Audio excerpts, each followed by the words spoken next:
코로나19 확산세가 지속되고 있습니다. 경기 지역은 요양병원 등 취약시설의 확진 사례가 배로 급증하면서 의료비 지원을 위한 예산 확보가 더 시급해졌습니다. 경기도 경제부지사가 도의원들과 저녁 식사 도중 술잔을 던진 사실이 알려지면서 파장이 커지고 있습니다. 도의회 파행은 출구 찾기가 더 어려워지고 있습니다. 본격적인 여름 휴가철이 시작된 가운데 경기 지역의 관광 명소와 피서지가 무질서 행위로 몸살을 앓고 있습니다. 그 현장을 집중 취재했습니다.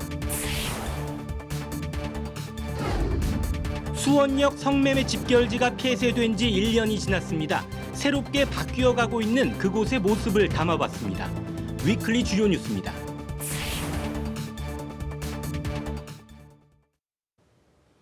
시청자 여러분 안녕하십니까? 경기 주간 종합 뉴스 시작합니다. 경기 지역의 코로나19 확산세가 이어지고 있습니다. 최근에는 요양병원 등 취약시설의 확진 사례가 배로 늘어난 것으로 집계됐는데요. 확진자가 폭증하면서 의료비 지원을 위한 예산 확보도 시급한 상황인데 정작 예산을 심사해야 하는 경기도 의회는 여전히 공전 상태입니다. 첫 소식은 박일국 기자가 보도합니다. 최근 일주일 사이 경기 지역 코로나 확진자가 2배 급증한 것으로 집계됐습니다. 하루 평균 11,000명 수준이던 도내 코로나 확진자는 이번 주 들어 2만 명 수준으로 늘었습니다. 고위험군인 요양병원들의 확진 비중도 열흘 사이 4.4%에서 8.4%로 2배 가까이 늘었습니다. 경기도는 먹는 치료제 공급과 함께 취약시설에 대한 선제 조치를 검토하고 있습니다. 대면 면회를 좀 제한을 하는 조치들, 가장 위험한 시설이고 가장 저희가 지켜야 되는 시설이기 때문에 여러 가지 조금 조치는 취해질 것으로 알고 있습니다. 확진자가 늘면서 의료비 지원을 위한 예산 확보도 시급해지고 있습니다.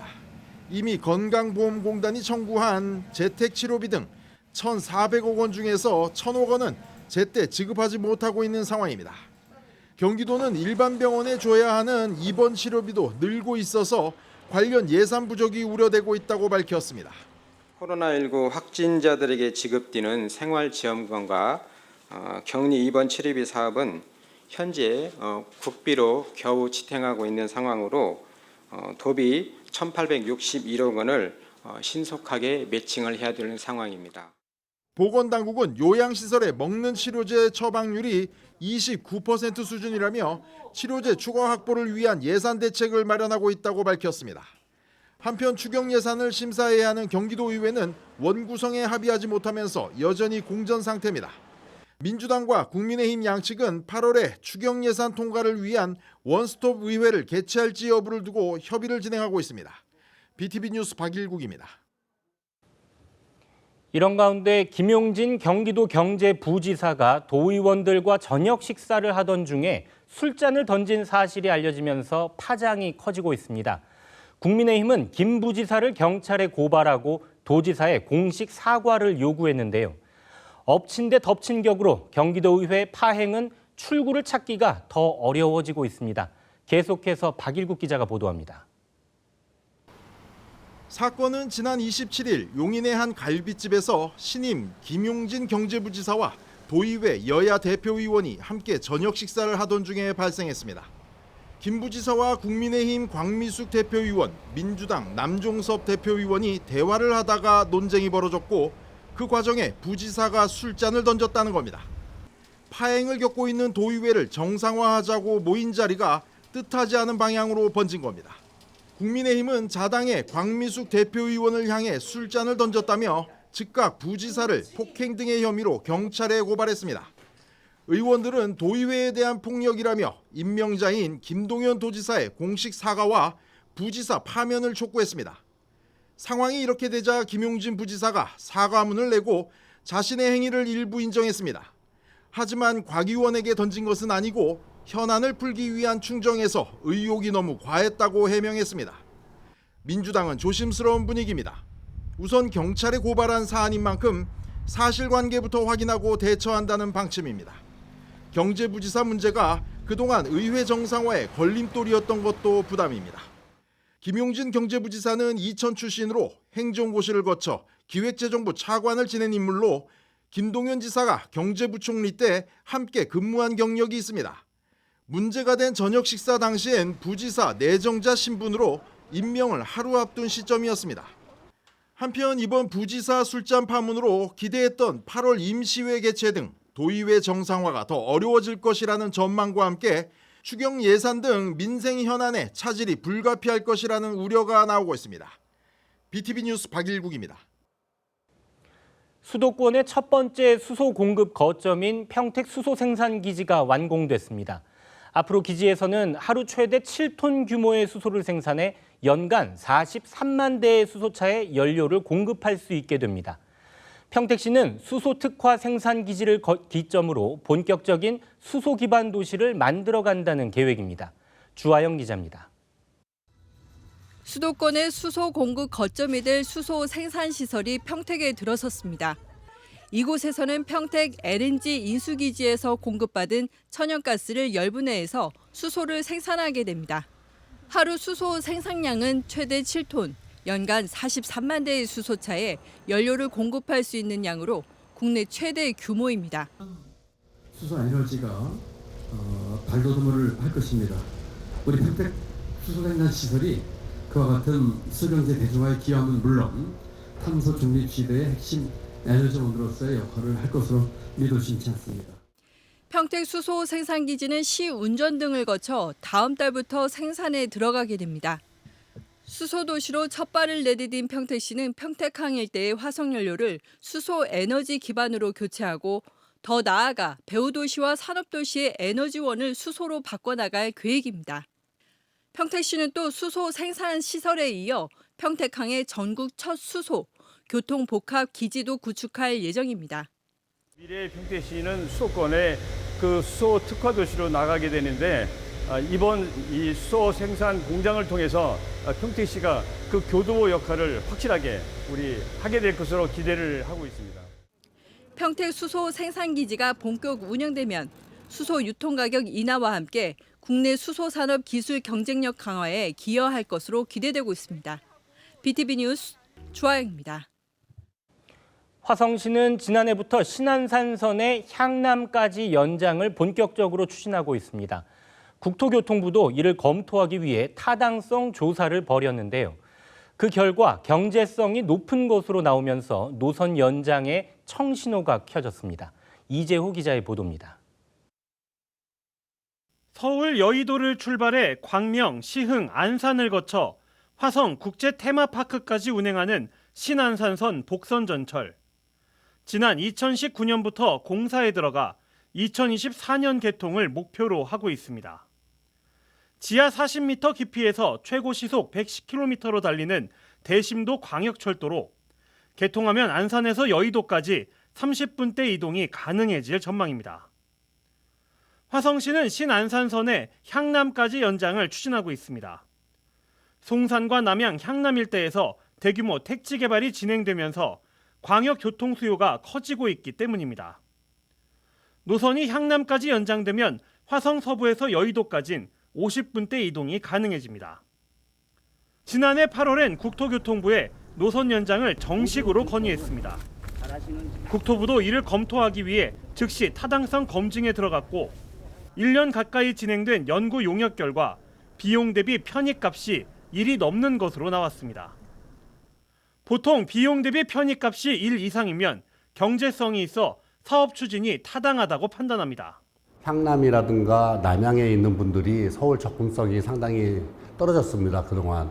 그런 의미에서 서부 지역에 첫 번째 전철이 개통되는 의미도 있으면서 서울의 접근성이 상당히 개선되는 효과가 있지 않을까 생각됩니다. 화성시는 사업 시행자 국가철도공단 등과 업무 협약을 맺고 신안산선 향남 연장을 조속히 확정짓는다는 계획입니다. 계획대로 사업이 진행된다면 오는 2024년 12월쯤엔 화성 서부 지역에서 신안산선 운행이 가능할 것으로 보입니다. BTV 뉴스 이재호입니다. 국토교통부는 신안산선 건설 현장을 방문해 공사 진행 상황과 안전사고 예방 활동을 펼쳤습니다.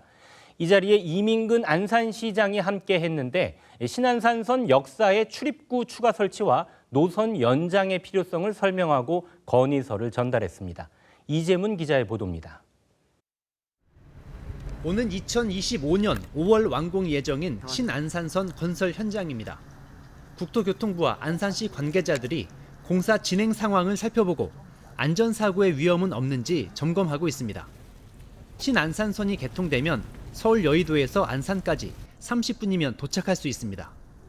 노선이 지나는 광명과 시흥, 안양과 안산 등 수도권 서남부 지역의 교통이 크게 개선될 것으로 보입니다. 이 노선 자체가 굉장히 발전 가능성이 높은 노선이라고 저는 보고요.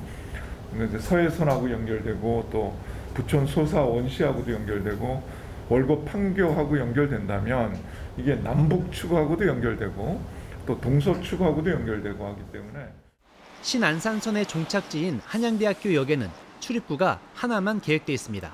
안산시는 한양대 주변 도시개발 사업과 한양대 캠퍼스 혁신파크의 활성화, 학생들의 이용 편의를 위해 한양대 방면에 출입구가 더 필요하다고 건의했습니다. 한양대학교에 출구를 하나 더 만드는다라고 해서 함께 지금 한양대학교 협의하고 있는데요. 지자체의 의무감을 갖고 함께하겠다는 말씀 전하고요. 또한 인근 7,600세대가 입주한 아파트 단지 주민들의 교통 불편 해소와 앞으로 조성될 세계정원 경기가든 방문객들의 이용 편의를 위해서는 한양대역에서 멈추는 신안산선을 연장할 필요가 있다는 건의도 함께했습니다. 안산시는 신안산선 노선 연장을 위한 타당성 검토 용역을 추진하겠다는 계획입니다. BTV 뉴스 이재문입니다.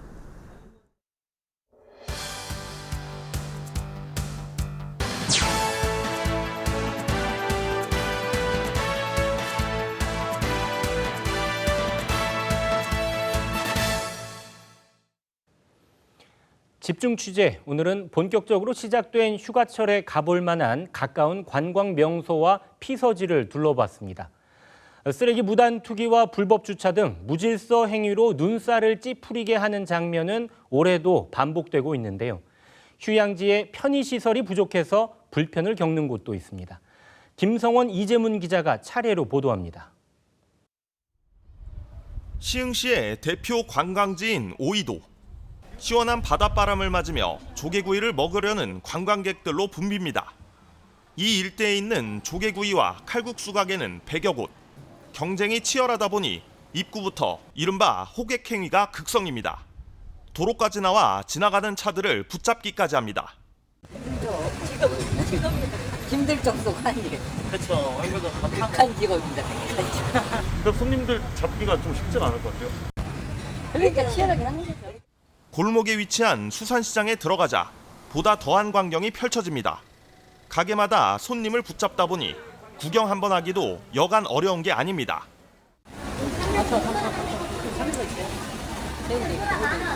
시선 말해볼게요. 앞에다가 말해. 그러면 딱 5초만 얘기해. 잠깐만 손을 놔봐요. 다반사로 벌어지는 이 같은 호객행위에 오이도를 찾는 관광객들은 눈살을 찌푸립니다. 별로 가고 싶어지지 않아요. 호객행위 하는 거 자체가 불편하다 뭐 이런 느낌인 거죠. 처음 와봤는데 호객행위가 너무 심해가지고 이런 거 별로 안 했으면 좋겠고 오히려 하니까 더 들어가기 싫고 좀 더 음식점이 못 믿어 보여가지고 그런 것 같습니다.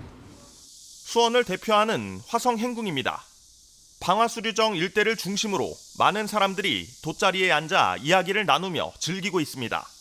하지만 이면에서는 불편한 장면들이 포착됩니다. 경관을 위해 심은 가로수 곳곳에 쓰레기들이 버려져 있습니다. 수백 킬로그램에 달하는 쓰레기가 나오는데 치우는 것은 오로지 환경미화원의 몫입니다. 공원 관리자는 쓰레기 문제가 관광명소의 이미지를 실추시키는데 한몫한다며 쓴소리를 냅니다. 특히 저는 제일 자존심 상하는 게 일본 사람들이 일본 관광지로 와갖고서는 관리인들한테 그런 대우를 들었을 때 그 사람들이 뭐라 그럴까요? 그런 생각도 해보셔야지 안 되겠습니까? 불법 주차 문제도 심각합니다. 주차 금지 안내 표지판이 무색할 정도로 수많은 차량들이 도로에 줄지어 있습니다. 소화전 5m 이내에는 주차를 해선 안 되지만 아랑곳하지 않습니다. 바로 옆 공영주차장에 빈자리가 많지만 주차요금 몇 푼을 아끼기 위해 불법 주차를 해놓은 겁니다. 저희가 어쩔 수가 없는 게 뭐 그분들이 뭐 주차비 뭐 이거를 아까워서 안 들어오시는 걸 수도 있고 뭐 대부분이 뭐 그런 이유가 많을 것 같긴 한데 주차비가 비싼가 싶어서 왔는데 하루 종일해도 3,500원밖에 안 돼요. 예. 사유지에 무단으로 주차를 해놓은 경우도 있습니다. 일단 자리만 보이면 마구잡이로 주차를 하다 보니 집주인과 다툼이 심심치 않게 벌어집니다. 동기만 하고 들어와가지고 그 동기만 가지고 가지고 돌렸는데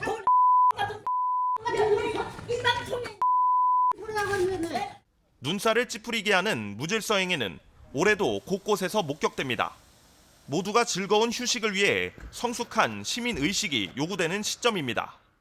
이번에는 즐겁게 휴가를 떠났다가 편의시설이 부족해 불편을 겪는 곳을 살펴보겠습니다.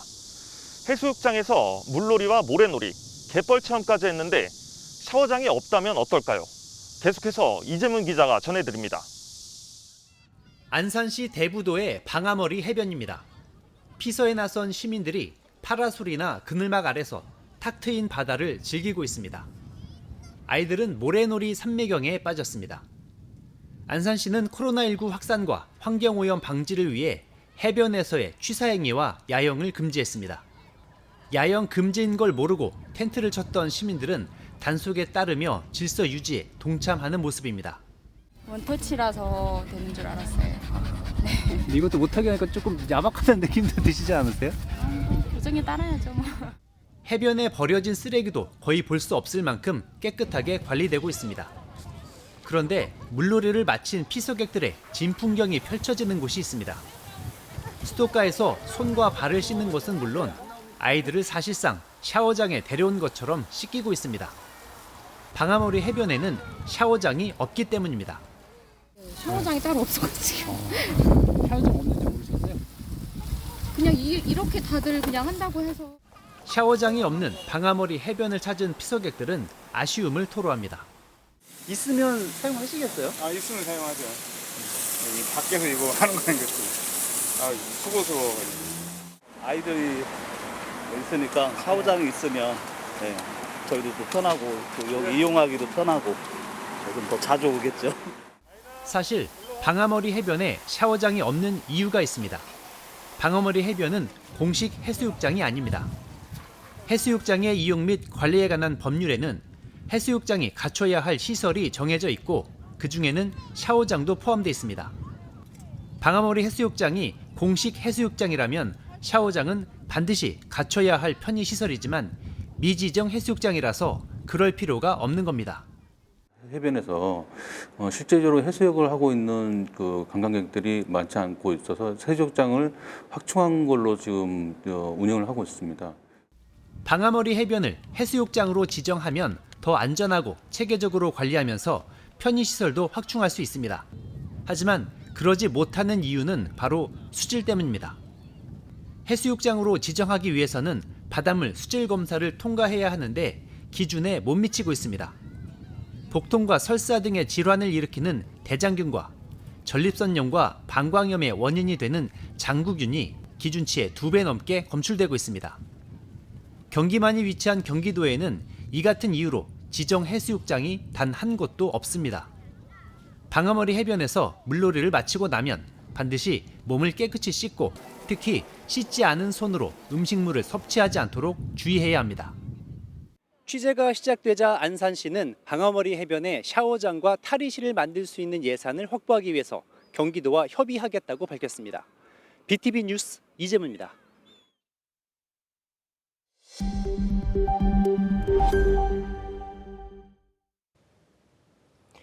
최근 낮 기온이 34도를 웃돌면서 연일 폭염경보가 이어지고 있습니다. 경기도가 무더위 쉼터를 크게 늘리고 폭염 취약계층에 대한 집중관리에 들어갔는데요. 독거노인에게는 IT 기술을 접목한 새로운 관리 방식을 도입했습니다. 보도에 박일국 기자입니다. 수원시 신풍동에 사는 이영주 할머니는 최근 새로운 감지 장치를 설치했습니다. 무더위 속에서 일정 시간 움직임이 없을 경우 지역 도우미에게 자동으로 연락해주는 시스템입니다. 요즘처럼 폭염경보가 있는 날엔 지역 도우미들이 수시로 안부 전화를 하기도 합니다. 안녕하세요. 네, 잘 지내셨어요? 날씨가 더운데 어떻게 건강 괜찮으시고요? 취약계층에 제공하고 있는 냉방기 점검도 시작됐습니다. 연일 무더위가 이어지면서 경기도가 사회복지사 등 4천여 명을 폭염 재난체계로 개편하고 독거노인 등 6만여 명을 집중 관리한다고 밝혔습니다. 독거노인분들은 생활 구피도 있지만은 여름철 폭염에 굉장히 취약한 상태입니다. 그분들이 그냥 참기에는 너무 힘들어하시고 또 안전에도 위험이 있으셔서 무더위 쉼터도 크게 확대했습니다. 도 산하 공공기관 70여 곳에 집배원이나 택배기사 등 이동 노동자를 위한 쉼터를 가동하고 온열 환자 발생 시 병원 이송 체계를 마련하기로 했습니다. 노인정 등 기존 무더위 쉼터 이외에 마을 작은 도서관 340여 곳도 무더위 쉼터로 추가 지정하고 냉방비를 지원할 예정입니다. 경기도는 코로나 확산 등을 감안해 무더위 쉼터를 24시간 운영하는 방안을 마련하고 관련 프로그램을 제공할 예정입니다. BTV 뉴스 박일국입니다. 의왕시 고천동과 화성시 비봉면은 대규모 택지 개발 사업이 진행 중인 지역입니다. 당연히 학생 수가 증가할 것으로 예상됨에 따라 학교 건립의 필요성이 제기돼 왔는데 교육부 중앙투자심사에서 신설 심사가 통과됐습니다. 과밀학급 우려도 해소될 것으로 보입니다. 임세혁 기자가 보도합니다. 교육부 학교신설 중앙투자심사에서 경기도 남부 지역 4곳의 학교 신설이 통과됐습니다. 경기도 교육청은 학교 신설을 의뢰한 5개 학교 가운데 2개 학교는 조건부 통과되고 다른 2개 학교는 적정 통과됨에 따라 이제 곧 학교 건립 절차에 착수할 예정이라고 밝혔습니다. 이번에 통과된 학교는 의왕시 고천초등학교를 비롯해 화성시 비봉1초등학교와 비봉1중학교, 광주시의 고산중학교입니다. 화성시 봉담 2지구 주민들의 기대를 모았던 봉담 2-1 초등학교 건립은 인근 공동주택 사업이 확정된 다음 학생 수를 더 정확히 파악해 추진해야 한다는 판단에 따라 재검토 결정이 내려졌습니다. 통과된 학교들은 대규모 택지 개발 사업 진행으로 학교 건립의 필요성이 제기돼 왔던 곳들입니다. 개발 사업으로 인한 학생 수 증가에 따른 학교 설립하고 그거랑 그다음에 기준 지역 학생 수 증가로 인한 과대 과밀 해소 이 2가지 상황으로 보시면 될 것 같아요. 고천초와 비봉1초, 비봉1중은 오는 2024년 말까지 공사를 완료하고 2025년 3월 개교를 목표로 하고 있습니다. 경기도 교육청은 이번 학교 신설 통과로 비봉 공공택지지구 내 7,090세대 학생을 적절한 시기에 배치할 수 있게 됐다며 앞으로도 과밀학급 문제가 우려되는 곳에 대한 학교 설립을 지속적으로 추진하겠다고 밝혔습니다. BTV 뉴스 임세혁입니다. 민선 8기 오산시가 출범하자마자 재정 위기 상황을 선포했습니다. 현 상황이 지속된다면 4년 뒤인 2026년에는 가용할 수 있는 예산이 마이너스가 될 것이라고 밝혔는데요. 이를 개선하기 위해 강도 높은 세출 재구조화를 추진해 나간다는 계획입니다. 이재호 기자의 보도입니다. 올해 오산시 재정 규모는 6,987억 원.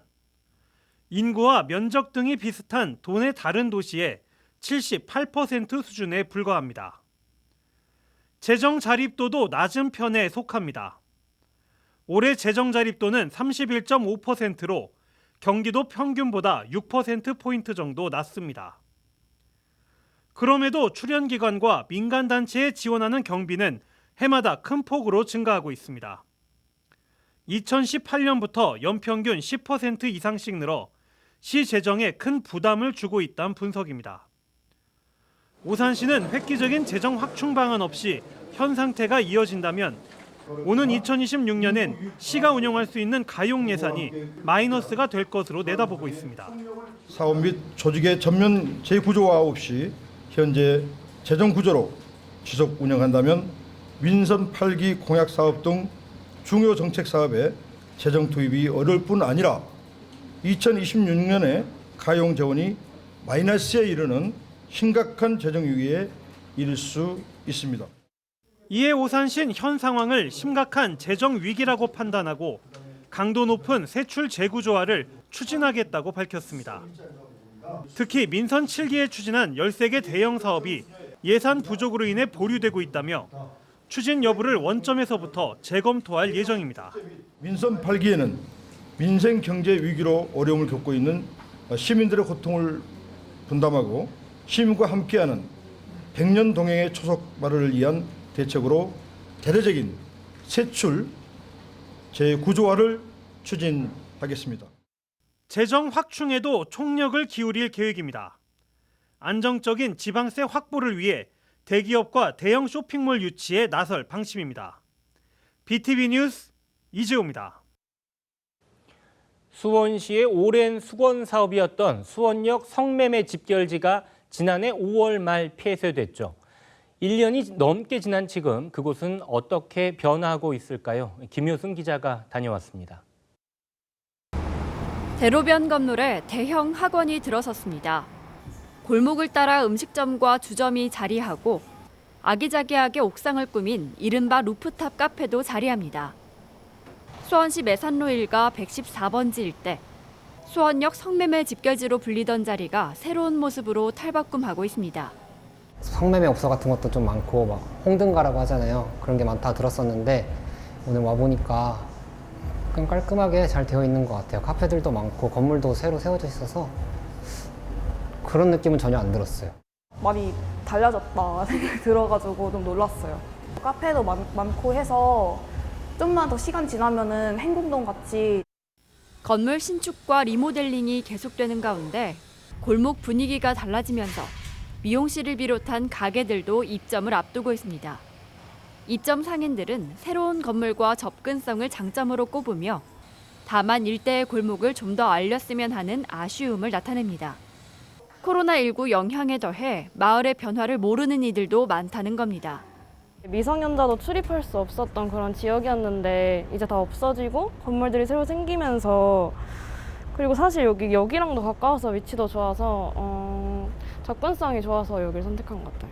성매매 집결지가 없어졌다는 걸 홍보하면 더 많은 사람들이 올 것 같아요. 수원시는 골목 마켓을 이어가는 한편 상인의 조직을 도와 일대 상점가를 활성화하겠다고 밝혔습니다. 골목 마켓과 연계해서 함께 골목 활성화를 위한 프로젝트가 진행이 될 예정이고요. 향후에 상인분들이 더 이렇게 많이 모이고 상권이 형성이 되면 상인들을 대상으로 컨설팅이나 상인 조직 관련되는 교육 사업들 이런 것들이 저희 연계해가지고 진행될 예정입니다. 수원시는 옛 성매매 집결지 자리에 조성한 전시공간 이따를 다음 달 개관하고 일대 홍보를 본격화하겠다는 계획입니다. BTV 뉴스 김효수입니다. 간단히 거래처에서 돈만 받아주면 된다라는 요청을 받고 현장에 나갔다가 수상함을 느낀 한 시민의 제보로 보이스피싱 수거책이 검거됐습니다. 수거책의 지시가 여러 차례 이어졌는데 눈치 빠른 시민의 기지로 피싱 사기를 막을 수 있게 됐습니다. 권예솔 기자가 보도합니다. 지하철 1호선 관악역 근처. 가게 앞에 선 남성이 급하게 흰 봉투를 건넵니다. 봉투를 건네고 곧바로 사라지려는 남성을 경찰이 막아섭니다. 알고 보니 보이스피싱 조직원이었습니다. 돈을 건네받은 김모 씨가 미리 경찰에 신고를 해 현장에서 현금 수거책을 잡은 겁니다. 김 씨는 구인구직 앱을 통해 물품 대급 전달이라는 업무를 부탁받았지만 실상은 달랐습니다. 일을 하는 동안 가명을 쓸 것을 요구하거나 별도의 지시가 있을 때까지 움직이지 못하게 하는 등 여러 가지 지시사항이 이어진 겁니다. 특정하게 좀 특이한 지시사항, 그리고 접근 함부로 못하고 그 내용 자체가 이상했죠. 본인도 모르는 사이 현금 수거책이 될 뻔했던 순간 김 씨의 빠른 판단력으로 수거책 검거는 물론 보이스피싱 조직원이 뜯어낸 돈을 피해자에게 돌려줄 수 있게 됐습니다. 검거를 도운 김 씨는 피싱 지킴이 표창을 받았습니다. 사람이 만나가지고 그 휴대폰 하나 건네주는 건데 제보하지 않는 이상은 찾기가 힘들어요. 없애진 못하더라도 최대한 막기라도 해야 될 것 같아가지고 사기 당한 사람들은 진짜 목숨까지 내놓거든요. 한편 경찰은 현장에서 검거한 현금 수거책을 구속하는 한편 휴대폰에 대한 포렌식 작업을 진행해 보이스피싱 조직 일당을 쫓고 있다고 밝혔습니다. BTV 뉴스 권예솔입니다.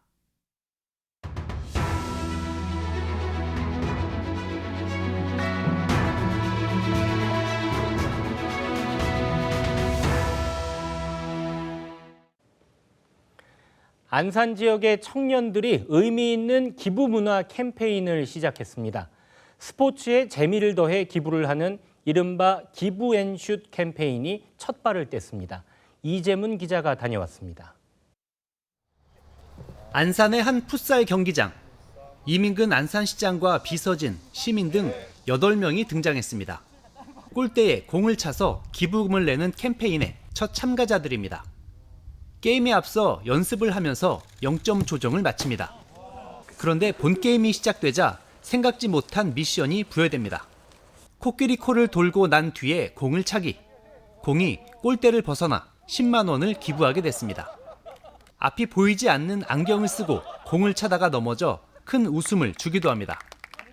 안산소식 청년협동조합이 시작한 기부앤슛 캠페인입니다. 재미있는 기부 문화가 일상 속에 녹아들 수 있게 해보자며 청년들이 나선 겁니다. 일반적으로 우리가 기부를 하게 되면 되게 어렵거나 약간의 부담이 가거나 좀 오글거리거나 이런 부분이 사실 있는데요. 이런 것들이 삶 속에서 좀 자연스럽게 녹아들었으면 좋겠다라는 그런 취지로 시작하게 되었습니다. 첫 캠페인 참가자들이 기부하게 된 금액은 73만 원. 안산 희망재단을 통해서 도움이 필요한 시민들에게 기부될 예정입니다. 우리의 슬로건 중에 하나가 이제 즐거운 기부, 행복한 안산 이렇게 되어 있습니다. 그 안산의 힘으로 안산의 문제를 해결한다라는 그런 모토를 갖고 있습니다. 기부앤슛 캠페인의 시작을 함께한 이민근 안산시장은 시민들의 동참을 부탁했습니다. 저희와 같은 마음이 있다라고 하면 많은 분들로부터 참여를 부탁을 드리고 또 이것이 또 안산을 성장시키는 어떤 동력이 되지 않을까 이런 생각을 갖고 있습니다. 시민 여러분들께서도 많은 관심 부탁드리겠습니다. 기부앤슛 캠페인은 영상 콘텐츠로 만들어집니다. 동참을 희망하는 기관이나 단체 등은 안산소식 청년협동조합이나 안산소식 페이스북, 카카오톡 채널 등을 통해서 신청하면 됩니다. BTV 뉴스 이재문입니다. 코로나로 외부 활동이 줄면서 우울감을 호소하는 이들이 늘었다고 하죠. 이런 우울감을 더 오랫동안 안고 살아온 이들에겐 혼자 있는 게 더 어려울 텐데요. 수원에 정신질환자들의 치료와 사회 적응을 돕는 특별한 카페가 있다고 합니다. 김효승 기자가 다녀왔습니다. 수원 건선구에 자리한 한 카페입니다. 더운 날씨 속 많은 이들이 시내로 모여 음료를 마시고 담소를 이어갑니다. 직장도 가까워서 카페에 자주 와서 시원한 음료도 마시고 직장 동료들이랑 이야기도 하고 쉬다 가고 있습니다. 평범해 보이는 이 카페엔 특별함이 담겨 있습니다. 바로 일하는 이들 대부분이 정신질환 경험을 갖고 있다는 겁니다. 카페 바리스타 나성태 씨는 과거 직장인으로 일하며 앓았던 조현병을 커피를 만들면서 극복했다고 말합니다. 그 연구원으로 일을 했을 때는요. 그러니까 굉장히 생각을 많이 해야 되고 어렵고 그리고 늦게 동안 해도 결과가 제대로 안 나오고 출근하면 그러니까 자존감이 제가 올라가는 것 같아요. 그러니까 저도 그러니까 충분히 잘할 수 있다고 생각이 들고요. 사회에서 적응이 어려웠던 정신질환자들이 커피 교육을 받고 카페를 함께 운영하는 이른바 건강 카페. 짧게는 몇 개월부터 길게는 10년 이상 카페에서 일하며 병을 이기고 삶의 보람도 찾아가고 있습니다. 실력이 늘면 메뉴가 빨리 나가고 손님들이 맛있다고 하면 뿌듯하고 좋아요. 동료들이 잘 도와주니까 일하면서 재밌어요. 건강 카페는 한 사회적 기업이 수원 시내 10곳에서 운영 중입니다. 각 매장마다 사회복지사 매니저가 상주하며 정신장애가 있는 직원들의 건강관리와 교육을 이어가는 방식입니다. 사회적 기업은 직원들의 외부 취업과 일상적인 사회생활을 이어가도록 하는 것을 목표로 삼고 있습니다. 현장에서 연습을 한 다음에 훈련 과정이 완전히 맞춰진다고 생각했을 때 그때 이제 외부 카페로 저희가 배치를 하는데요. 카페 당사자분들이 저희 여기에서 근무하시면서 외부 취업으로 나가는 게 저희도 소원이고 또 그렇게 하는 게 보람을 느끼고 있습니다. 정신질환자들이 자연스레 사회에 스며들 수 있도록 하는 수원의 건강 카페가 코로나 우울을 겪고 있는 현대 사회에 훈훈함을 전하고 있습니다. BTV 뉴스 김효수입니다. 우리 주변의 주택가를 돌다 보면 무단으로 버려진 쓰레기를 심심치 않게 볼 수 있습니다. 분리배출이 안 된 것들이 대부분인데요. 광명시가 재활용품의 분리수거율을 높이기 위한 새로운 방법을 고안했다고 합니다. 김성원 기자가 소개합니다. 광명시 광명동의 한 주택단지 일원입니다. 주택 담벼락 아래에 쓰레기들이 버려져 있는 모습을 심심치 않게 발견할 수 있습니다. 재활용 봉투에 담긴 쓰레기도 있지만 반 이상은 분리수거 없이 대충 내다 버렸습니다. 이런 모습은 하루 이틀의 문제가 아닙니다. 잘하는 사람은 잘해서 하는데 잘 안 하는 사람은 개판이야. 내가 어제도 개판, 뚝판, 돼지판이라고 그랬어. 많이 힘들어하네. 그만큼만 해야죠. 전국적으로 쓰레기 재활용품 수거율은 약 40%로 절반에도 미치지 못하고 있는 상황. 자원순환 경제도시를 표방하고 있는 광명시가 재활용품 수거율을 높이기 위해 새로운 사업을 시작했습니다. 사물인터넷 IoT 재활용품 수거함을 설치해 운영에 들어간 겁니다. 수거함에 쓰레기를 버리면 설치된 센서가 이를 확인해 온라인으로 정보를 넘기고 적립금이 쌓이는 방식입니다. 처음 사용해봤는데요. 생각보다 간단하고 쉬워서 또 포인트도 적지 않게 쌓여서 앞으로 자주 애용할 것 같습니다. 수거 대상은 플라스틱 용기와 종이팩으로 이용자가 뭐든 한 개를 버리면 10원의 포인트가 쌓입니다.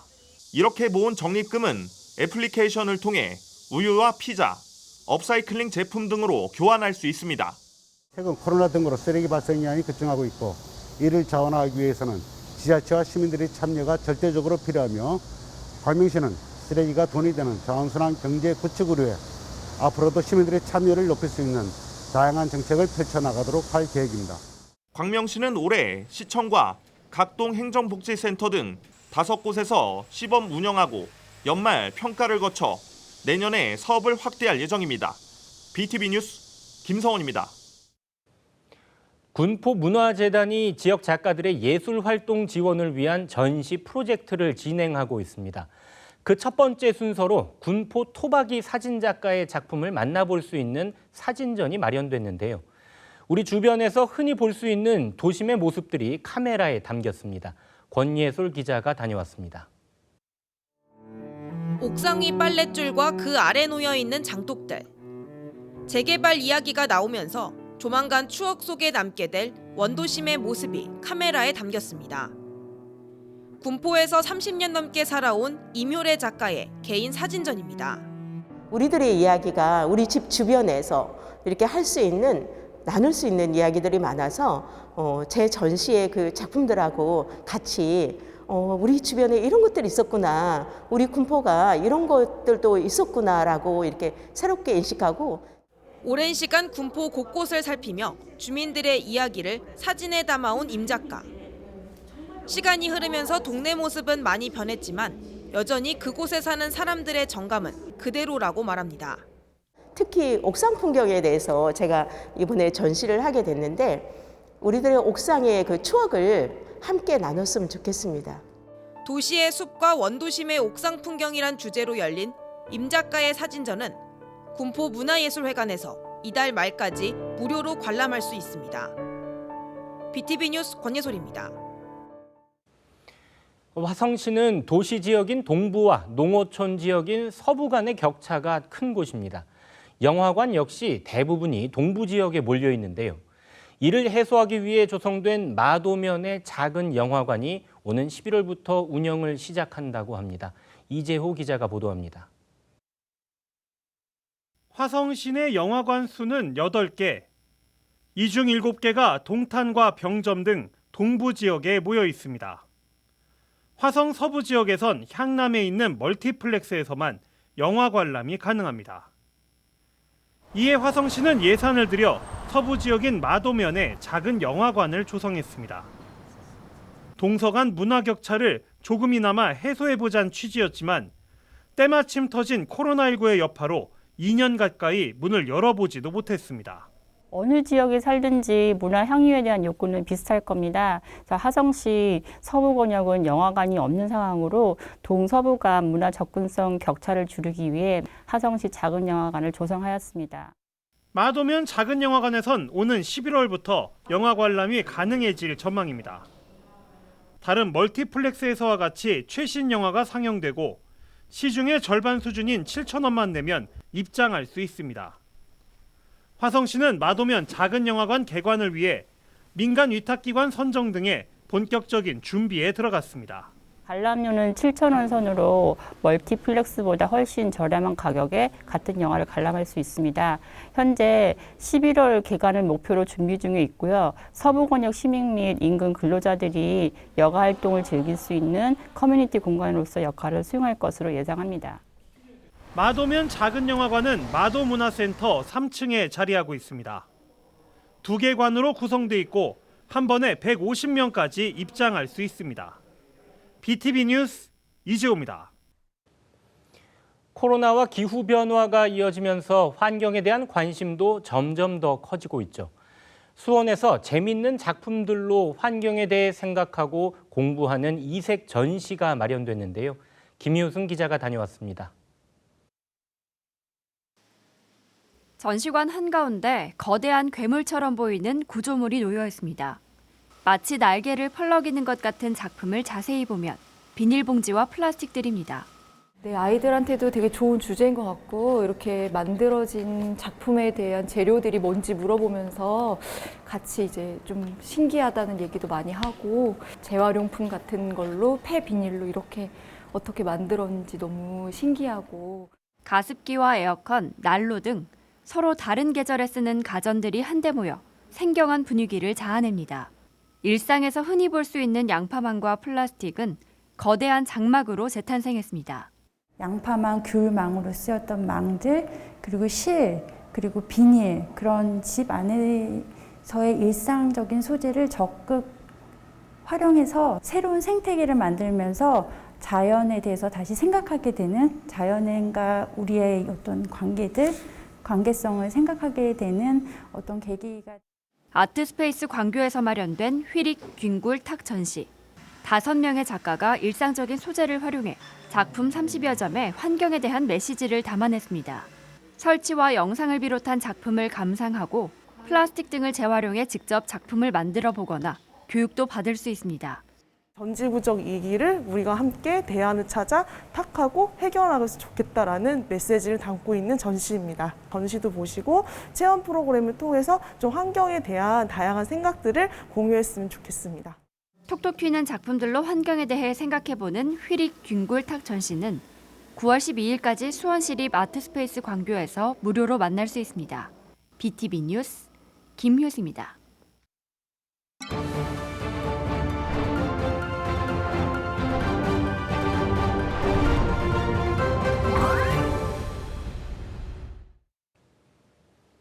경기도의회가 본회의장을 축소해 놓은 본회의 체험관에서 청소년 의회 교실을 처음으로 개최했습니다. 학생들은 의사 일정 전반을 체험하며 뜻깊은 시간을 함께했습니다. 경기도의회 의정 뉴스입니다.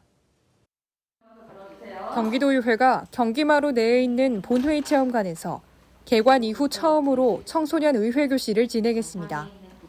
본회의 체험관은 본회의장을 축소해 재현한 의정 체험관으로 의사 일정 전반을 간접 경험할 수 있도록 구성됐으며 이날 경기도에서 운영하는 꿈나무 기자단 소속 33명의 학생은 본회의 의사 일정 전반을 함께하며 의회의 역할과 기능을 배울 수 있었습니다. 특히 의장 선출을 위한 정견 발표와 투표를 진행하고 2분 자유 발언 시간에는 키즈 유튜버 보호법, 착한 사마리안의 법 등에 대한 학생들의 의견도 들을 수 있었습니다. 2분 발언을 통해 친구들에게 제 의견을 이야기할 수 있어서 기뻤습니다.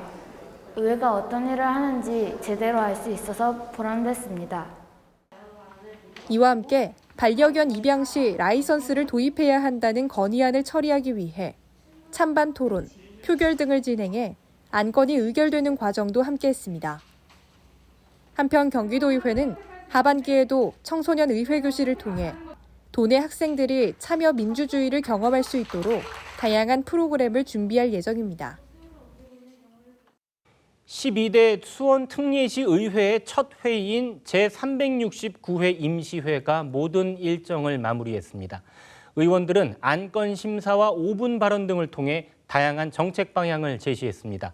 수원 특례시 의회 의정 뉴스입니다.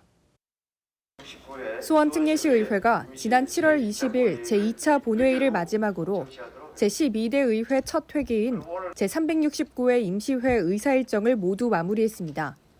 이날은 의회 운영위원회가 상정한 수원시의회 기본조례 일부 개정 조례안이 원안 가결됐으며 기획경제위원회에서 상정한 적극행정 운영조례 일부 개정 조례안 등 5건의 안건도 심사한 원안대로 의결했습니다. 또 도시환경위원회에서 제출한 공유수면 점용료, 사용료 징수 조례안을 원안 가결했으며 복지안전위원회에서 심사한 통합방위협의회 구성 및 운영조례 일부 개정 조례안 등 3건도 원안대로 가결됐습니다. 이와 함께 김미경 의원과 김동은 의원은 5분 자유 발언을 통해 의료특구 지정 및 의료관광 활성화를 위한 대책 마련과 어린이 재활 의료 서비스 체계 구축 및 소아청소년 전문병원 건립의 필요성을 강조했습니다. 의료관광산업은 일자리 창출은 물론 수원의 국제 경쟁력 확보에 크게 기여할 것이며 안정적인 세수 확보로 수원 경제를 견인하는 선도적인 역할을 할 것입니다. 경기 남부 지역을 대표하는 수원특례시의 어린이 재활병원과 아동 의료 특화 시스템을 통해 모든 아동과 가족이 가까운 곳에서 치료받고 지역사회의 온전한 삶을 누릴 수 있도록 해야 합니다. 한편 수원특례시의회의 다음 회기는 오는 8월 25일부터 9월 7일까지 14일간 열릴 예정입니다. 이상으로 경기 주간 종합 뉴스를 모두 마칩니다. 시청해주신 여러분 고맙습니다.